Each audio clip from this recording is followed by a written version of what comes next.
নমস্কার, Rishibani institute of Vedic অ্যাস্ট্রোলজির পক্ষ থেকে স্বাগত জানাই আজকের জ্যোতিষ আলোচনায়। আমি শান্তনু আপনাদের সঙ্গে। আলোচ্য বিষয় কিন্তু একটু অন্যরকম। আমরা এর আগে কখনো এই ধরনের বিষয় নিয়ে আলোচনা করিনি। আলোচনার পদ্ধতিও সম্পূর্ণ অনন্য এবং এই পদ্ধতিতে বিচার করা এটা কিন্তু একদমই সম্পূর্ণ এক্সপেরিমেন্টাল একটা প্রসেস। পশ্চিমবঙ্গের বিধানসভা নির্বাচন আসতে চলেছে। বিভিন্ন কেন্দ্রে প্রার্থীদের মধ্যে কোন দলের জয়লাভ করবার সম্ভাবনা বেশি এবং সেটা কিভাবে আসতে পারে সেই বিষয় নিয়ে আমরা আলোচনা করব এবং সম্পূর্ণ হোরারি জ্যোতিষ, প্রশ্ন জ্যোতিষের ভিত্তিতে রাশিচক্রকে আমরা প্রশ্ন করব এবং তার রেসপেক্টে D60 D9 চার্টের রেসপেক্টে হোরারি কুণ্ডলী D9 এবং D60 যে চার্ট ভুল হওয়ার সম্ভাবনা কম এবং তার সঙ্গে সঙ্গে দশা আর সেই সঙ্গে সঙ্গে সর্বাষ্টক বর্গে গ্রহদের অবস্থান এবং বিন্দুর সংখ্যা, সেই বিষয়গুলিকে নিয়ে আমরা ডিসকাস করব। কোন প্রার্থীর জিতবার সম্ভাবনা কতটা এবং কোন প্রার্থীর লড়াই করবার লেভেল কতটা এবং কোন দিক থেকে সমস্যা আসতে পারে। দমদম কেন্দ্রে তিনটি যদি আমরা মূল প্রার্থী বা মূল দল চিন্তা করি, তার মধ্যে প্রথমেই রয়েছেন শাসক দল তৃণমূল কংগ্রেস এবং তার প্রার্থী হলেন ব্রাত্য বসু। দ্বিতীয় যাদের পাল্লা ভারী তারা হচ্ছে বিজেপি, ভারতীয় জনতা পার্টি। এই সময় পশ্চিমবঙ্গে তারা বেশ অ্যাক্টিভ হওয়ার চেষ্টা করছে এবং তাদের প্রার্থীর নাম অরিজিৎ বক্সী। এবং তৃতীয় আমরা বামফ্রন্টকে ধরব এবং সেখানে প্রার্থী হলেন ময়ূখ বিশ্বাস। গতকাল এই ভদ্রলোকের সঙ্গে আলাপ হলো। বেশ ইয়ং, এনার্জেটিক এবং বেশ সুন্দর হ্যান্ডসাম একজন পুরুষ মানুষ। দেখে আমার খুব ভালো লেগেছে। বেশ অ্যাক্টিভ মানুষ, ইয়ং, খুবই ইয়ং। তো এর সঙ্গে আমার দেখা হলো। তো এই যে তিনজন প্রার্থী, এদেরকে আমরা 1 নম্বর, 2 নম্বর এবং 3 নম্বরে রাখবো। আমরা 1, 2 এবং 3 যে কাউকেই রাখতে পারি। ক্ষমতা, শক্তি, শ্রেষ্ঠত্ব এটা কোনো ব্যাপার নয়, কিন্তু দল তিনটিকে আমরা 3টি নাম্বার দেব। এই নাম্বারের রেসপেক্টে আমরা বিচারটা করব। আমরা আগেই বলেছি আমাদের বিচারের মাধ্যম প্রশ্ন জ্যোতিষ।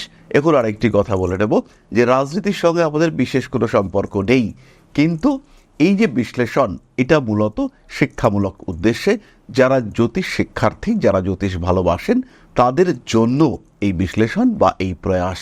সুতরাং একটাই ছোট্ট অনুরোধ, আমাদের এই আলোচনার মধ্যে আশা করি কেউ রাজনৈতিক রং মাখাবেন না। এই মুহূর্তে আজকে যেদিন আমি প্রেডিকশন করছি, আজকের তারিখ 25শে মার্চ 2026, 9টা 18 মিনিট 10 সেকেন্ড কলকাতা। এই মুহূর্তে বৃষ লগ্ন এবং মিথুন রাশি। চন্দ্র 1 ডিগ্রিতে রয়েছে, লগ্ন 15 ডিগ্রি 4 মিনিটে রয়েছে, রোহিণী নক্ষত্রে। ফলে এইখানে প্রতিহিংসা, উগ্রতা এরকম যে বিশাল কিছু হবে তা কিন্তু নয়। ভোট মোটামুটি শান্তিপূর্ণ হোক। আর এই মুহূর্তে দশম ভাবে অবস্থান করে রয়েছে রাহু, মঙ্গল এবং বুধ।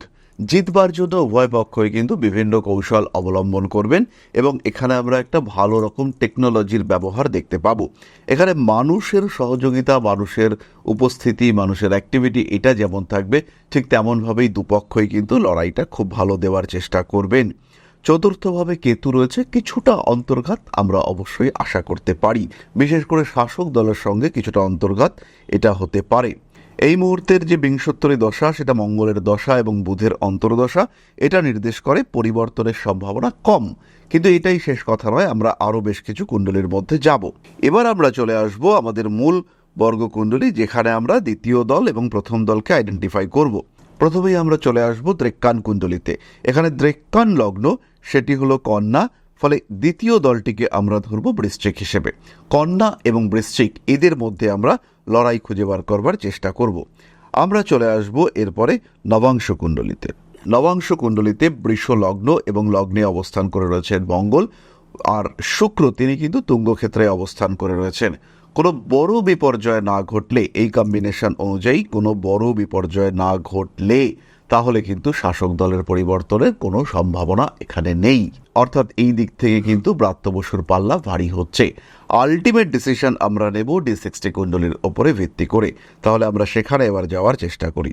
D60 কুণ্ডলীতে আমরা দ্রেক্কান থেকে প্রাপ্ত লগ্ন দুটিকে বসাবো। তাহলে এই যে D60 কুণ্ডলী, সেখানে আমরা দেখতে পাচ্ছি কন্যা রাশি এবং বৃশ্চিক লগ্ন। বৃশ্চিকে অবস্থান করে রয়েছে রবি, শনি এবং কেতু, আর কন্যায় অবস্থান করে রয়েছে চন্দ্র। এই ক্ষেত্রে বৃশ্চিকের রবি, শনি এবং কেতু কম্বিনেশন অবস্থান করে থাকার কারণে দ্বিতীয় দল অর্থাৎ বিজেপি, তার ক্ষেত্রে কিন্তু সাকসেস রেট কমেছে।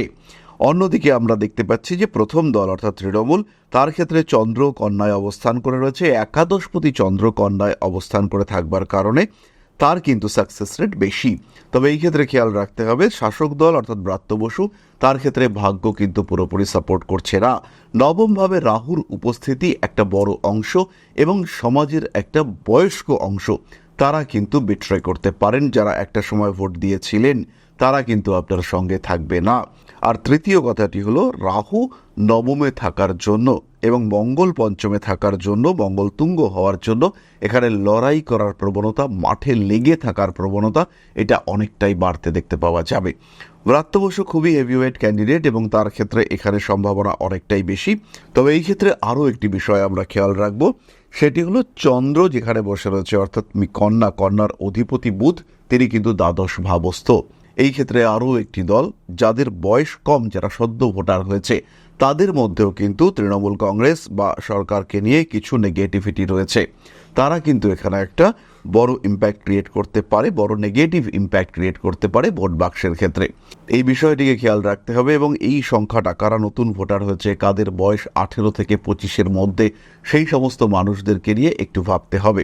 ফিমেল ভোটার এরা কিন্তু ব্রাত্য বসুকে সাপোর্ট করবেন, বরঞ্চ বলা যেতে পারে বিজেপিকে ফিমেল ভোটাররা তারা কম সাপোর্ট করবেন। বয়স্ক মানুষদের সাপোর্ট, যাদের বয়স 50-এর উপরে, 60-এর উপরে, যারা একটু সিনিয়র সিটিজেন হিসেবে ট্রিটেড হন, তাদের কিন্তু বিজেপির প্রতি সাপোর্ট বেশি থাকবে। আরেকটি বিষয় খেয়াল রাখতে হবে, উভয় পক্ষই কিন্তু এখানে শেষ পর্যন্ত লড়াই করবে, তাই কাউকেই কিন্তু ময়দান ছেড়ে দেওয়ার জায়গা নেই, প্রত্যেকেই কিন্তু তীব্র লড়াই করবেন। তবে আলটিমেটলি এতগুলি বিষয় দেখবার পরে পাল্লা কিন্তু শাসক দলের দিকেই ভারী হচ্ছে। লাস্ট একটা ক্যালকুলেশন আমাদের ক্ষেত্রে বাকি রয়েছে, যেটা কিন্তু আমাদের আলোচনার মোড় ঘুরিয়ে দিতে পারে। এই ক্যালকুলেশনটি হলো সর্বাষ্টক বর্গের ক্যালকুলেশন এবং এখানে আমরা দেখতে পাচ্ছি কন্যা রাশিতে রবি দিয়েছে 4 পয়েন্ট, মোটামুটি মডারেট, এবং বৃশ্চিকে কিন্তু রবি দিয়েছে 6 পয়েন্ট। ফলে ভাগ্যের সাপোর্ট, ইউনিভার্সের সাপোর্ট এটা কিন্তু দ্বিতীয় প্রার্থীর দিকে অর্থাৎ বিজেপির দিকে কিন্তু ইউনিভার্সের সাপোর্ট রয়েছে, ভাগ্য ভালো হবে। কিন্তু ব্রাত্য বসুকে করতে হবে যেটা, সেটা হচ্ছে তীব্র লড়াই, তার দীর্ঘকালের দমদম সম্পর্কিত অভিজ্ঞতা, তার অ্যাক্টিভিটি, তার টিম ওয়ার্ক, এই সমস্ত কিছু কাজে লাগাতে হবে। ভাগ্যের ওপরে জয়লাভ করতে হলে পরিশ্রম, পরিকল্পনা এবং নিরলস প্রচেষ্টা, এই সবকটি বিষয়ের উপরে তাকে কিন্তু নজর দিতে হবে। লড়াই টাফ, খুব ইজি কিন্তু লড়াই নয়। আমরা প্রথমেই দেখেছি লগ্নে কিন্তু ইউরেনাস অবস্থান করে রয়েছে, লগ্নে ইউরেনাস মানেই কিন্তু হাড্ডাহাড্ডি লড়াই, এখানে কিন্তু সিচুয়েশন খুব ইজি হবে না। সুতরাং এখান থেকে আমরা ডিসিশন নিতে পারি যে শাসক দলের পক্ষেই ফিরে আসার সম্ভাবনা এটা কিন্তু বেশি। হাড্ডাহাড্ডি লড়াই থাকবে, ভাগ্যের সাপোর্টের অভাব থাকবে, এই সমস্ত কিছুর মধ্যে দিয়েও বিষয়টিকে বার করে নিয়ে আসার চেষ্টা করতে হবে। যাই হোক না কেন, এটা আমাদের একটা প্রেডিকশন এবং এরপরে আমরা যেটাতে চলে আসব সেই বিষয়টি হলো মূল জন্মকুণ্ডলী। ষষ্ঠী অংশ থেকে আমরা এবার একদম মূল লগ্নকুণ্ডলিতে চলে এসেছি। এখানে বেশ কতগুলো বড় বড় ইকুয়েশন চেঞ্জ হতে আমরা দেখব। তার মধ্যে প্রথম ইকুয়েশন চেঞ্জ হবে, দল বদলের পালা বেশ কিছু জায়গায় দেখতে পাওয়া যাবে এবং সেটা হবে 2রা এপ্রিলের ঠিক পরে। বেশ কিছু মানুষ তৃণমূল ছেড়ে বিজেপিতে, বেশ কিছু মানুষ বিজেপি ছেড়ে তৃণমূলে যোগদান করবেন। এটা এপ্রিলের 2 তারিখের পরে, মিলিয়ে নেবেন আপনারা।